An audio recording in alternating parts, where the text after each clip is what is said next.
Hello everyone. Today we'll see types of soil water.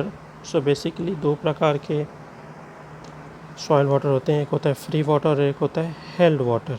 ठीक है, free water उसको बोलेंगे जो वो फ्री टू ड्रेन आउट होगा, है ना, मतलब ग्रेविटी के इन्फ्लुएंस में जो ड्रेन हो सकता है। Moves in the pores of soil under the influence of gravity, है ना, हमको पता है soil is a porous media और अंडर द ग्रेविटी अगर वो मूव हो पा रहा है तो उसको हम बोलेंगे फ्री वाटर। ठीक है, अब अगेंस्ट द ग्रेविटी जो हेल्ड रहेगा या रिटेन रहेगा उसको मैं बोलूँगा held water. So held water are of three types. ठीक है, structural water can not be remove by simple oven drying method. इसको रिमूव करने के लिए 800 डिग्री सेंटीग्रेड की ज़रूरत है, इसलिए हमारे लिए बेसिकली ये इम्पॉर्टेंट नहीं है। ठीक है, इससे ज़्यादा कोई फ़र्क नहीं पड़ता है। ठीक है, इनसाइड द स्ट्रक्चर में ट्रैप्ड वाटर जो होता है उसको बोलते हैं structural water, structure of the soil particles. ठीक है, एक होता है एड्जॉर्ब वाटर। ठीक है, जो प्लास्टिसिटी कैरेक्टरिस्टिक्स आती है वो एड्जॉर्ब वाटर की आती है। ठीक है, सरफेस पे एडहेर हो जाना को ही हम बोलते हैं एड्जॉर्ब वाटर। ठीक है, जैसे ये मेरा सॉइल पार्टिकल है, ये मेरा सॉइल पार्टिकल है, इसके सरफेस पे कोई वाटर ऐसा एडहेर रहेगा। हमको पता है कि सॉइल जो होता है क्ले सॉइल उस पर सरफेस पे नेगेटिव चार्ज होता है। ठीक है, तो जो हमारा एड्जॉर्ब वाटर लेयर है वो आके मतलब वाटर मॉलिक्यूल जो होता है वो सॉइल पार्टिकल पे एडहेर हो जाता है, तो उसको बोलते हैं एड्जॉर्ब वाटर। ठीक है, इसी के कारण जो है प्लास्टिसिटी कैरेक्टरिस्टिक्स शो करते हैं क्ले पार्टिकल। ठीक है, ठीक है, एड्जॉर्ब वाटर को कई बार हाइग्रोस्कोपिक वाटर भी बोलते हैं, हाइग्रो है ये। ठीक है, हाइग्रोस्कोपिक वाटर भी बोलते हैं। हाइग्रोस्कोपिक वाटर कुछ नहीं होता है, किसी भी वाटर को ओवन ड्राइड सैंपल को बाहर निकालो, सॉरी किसी भी ओवन ड्राइड सॉइल सैंपल को बाहर निकालो तो नॉर्मली उसके सरफेस पे जो वाटर मॉलिक्यूल एडहेर होते हैं बिकॉज ऑफ ह्यूमिडिटी, तो उसको हम बोलेंगे हाइग्रोस्कोपिक वाटर। ठीक है, हाइग्रोस्कोपिक वाटर ह्यूमिडिटी के ऊपर डिपेंड करता है। ठीक है, ठीक, अब आता है third capillary water. Capillary water आपको मालूम है अगेंस्ट द ग्रेविटी जो स्मॉल ट्यूब्स में जो राइज होता है वाटर उसको हम बोलते हैं कैपिलरी वाटर। ठीक है, capillary rise in small diameter tube. Small diameter tube बोले तो tube of diameter less than approximately 4 mm। 4 mm से कम डायमीटर होगा उसमें ही राइज होगा कैपिलरी, है ना, कैपिलरिटी उसमें ही दिखेगा। ज़्यादा रहेगा 4 mm से डायमीटर तो नहीं दिखेगा। ठीक है, तो ये कुछ है हमारा वाटर टेबल यहाँ पे है या वाटर यहाँ पे है, ये हम लोग का कैपिलरी ट्यूब है।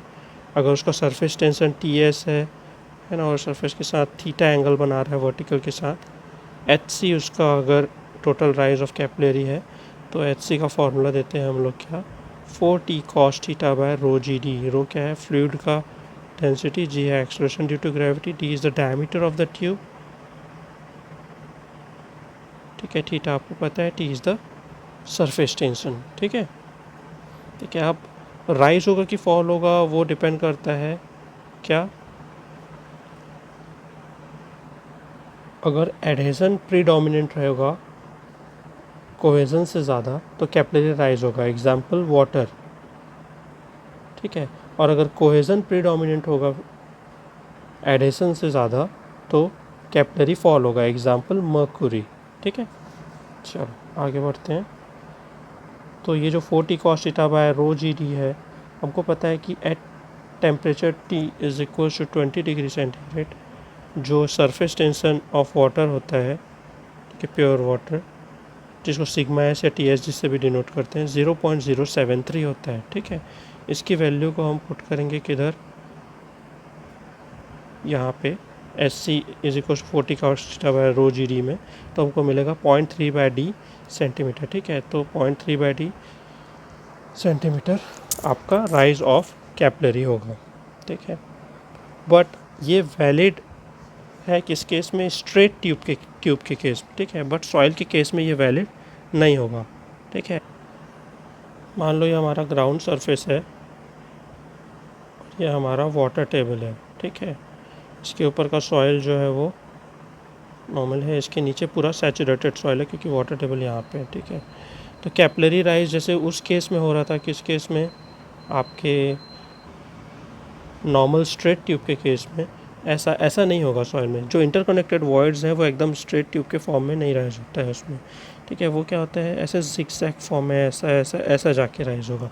तो वो जो SC/√3 0.3/d in centimetre SC is equals to जो फॉर्मूला था 0.3/d, ये यहाँ पे वैलिड नहीं रहेगा, वो सिर्फ इस केस के लिए, इस केस के लिए एक्सपेरिमेंटल वैलिडेशन चाहिए होगा, ठीक है। अच्छा, जहाँ तक मेरा कैपिलरी राइज होता है उसको हम बोलते हैं capillary saturated zone. Capillary saturated zone, मान लेते हैं ये हाइट Z है, ठीक है। तो इसके कारण जो पोटेंशियल आता है -γW इंटू Z, ठीक है, नेगेटिव पोटेंशियल, ठीक है, अगेंस्ट द ग्रेविटी राइज हो रहा है। γW is the unit weight of water and Z is the height up to which capillaries rise from the water table, ठीक है। तो ये कैपिलरी सैचुरेटेड जोन होता है, ठीक है। आगे बढ़ते हैं, ठीक है। तो 0.3/d जो है वो स्ट्रेट ट्यूब के लिए है। तो टरजागी एंड पैक इन 1948 एक रिलेशन दिए क्या, HC इज इक्वल C/E/D10, जहाँ E वॉइड रेशियो है, D10 आपका इफेक्टिव साइज है, या percentage finer than 10% finer, sorry 10% finer है ना, जो हम लोग का ग्रेन साइज डिस्ट्रीब्यूशन कर्व रहता है ना, उसमें आता था जो, ठीक है ना, साइज ऑफ पार्टिकल 10% फाइनल, इसको हम बोलते हैं D10, ठीक है, या इफेक्टिव साइज हम बोलते हैं ब्रॉडली। C एक कांस्टेंट है जिसकी वैल्यू क्या है 10 to 50 mm² तक वेरी करती है। तो HC max is equals to C/E/D10, ठीक है। वैल्यू सब mm में डालोगे तो mm मिलेगा, वैल्यू को सेंटीमीटर में डालोगे तो सेंटीमीटर स्क्वायर में C की वैल्यू, D10 की वैल्यू सेंटीमीटर में, तो ये जो SC max है उसकी वैल्यू भी सेंटीमीटर में आएगी। mm में डालोगे तो SC max की वैल्यू भी mm में आएगी, ठीक है। तो ये रिलेशन याद रखेंगे। सॉइल मैकेनिक्स के केस में हम लोग ये वाला रिलेशन यूज़ करते हैं, C/D10। कोई पूछेगा कि किस किस चीज़ के ऊपर डिपेंड करता है जो कैपिलरी राइज होता है इन केस ऑफ सॉइल, तो वॉइड रेशियो के ऊपर डिपेंड करेगा और इफेक्टिव ग्रेन साइज के ऊपर डिपेंड करेगा। C एक कांस्टेंट है, ठीक है। जितना ज़्यादा फाइन पार्टिकल होगा, जितना ज़्यादा फाइन सॉइल होगा, सॉरी, उतना ज़्यादा उसमें कैपिलरी राइज होगा। मतलब सबसे ज़्यादा किस में होना चाहिए, क्ले में, ठीक है। उसके बाद सिल्ट में होगा, क्ले में up to 20 metre to 25 metre तक का भी होता है, सिल्ट में 6-7 मीटर तक का होता है, सैंड के केस में 1 मीटर के आसपास, 1.5 मीटर के आसपास, ग्रेवल में नहीं के बराबर, ठीक है। तो जैसे जैसे साइज़ छोटा होता है उतना ज़्यादा कैपिलरी राइज होता है, ठीक है। चलो एक छोटा सा एग्जांपल है, estimate the capillary rise in the soil with a void ratio of 0.6 and effective grain size of 0.01 mm, ठीक है। Take C is equals to 15 mm², put the value and get the result, ठीक है। 15/0.6 into 0.01 will give you 2500 mm, मतलब 25 metre का इसमें rise होगा, ठीक है। चलो आगे।